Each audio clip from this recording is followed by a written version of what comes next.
Before we get into the video, I need you guys to do me a favour. Number 1, like the video.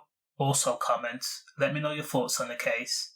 This person right here is the worst kind of human being that you can possibly imagine. To be honest, there is not enough words to describe someone of this depravity. 54-year-old Mark Sheffield was stopped and searched and then detained at Euston station. At the time he was detained, the 54-year-old was carrying a suitcase.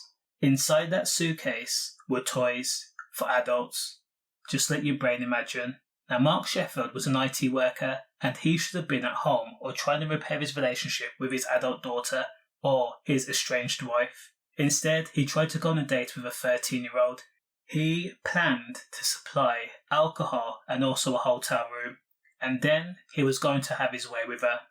Now, Mark Sheffield, who's from Forey Grove, Standish and Wigan, used social media to effectively entice young people for his sick gains and enjoyment. He had booked hotels in Shepherd Bush to act out his fantasies. Now, thankfully, Mark was actually speaking to undercover police officers who said they were 13 years old. They used fake names, fake addresses, and also fake pictures.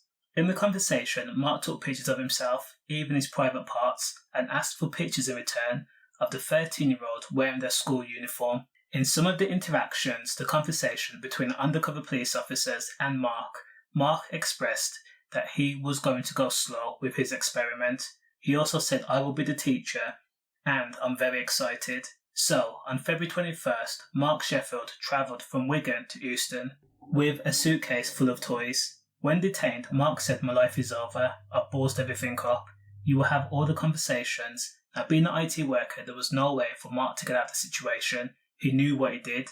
Still, he said he only wanted to meet the 13-year-old and not do anything. Now, when he was taken to court, and of course, had to try and fight for his freedom, his defence was, this is a lonely old man who is estranged from his wife, and also his adult daughter is no longer speaking to him. They also tried to say effectively that he was harmless. Let me know your thoughts in the comments. Stay safe.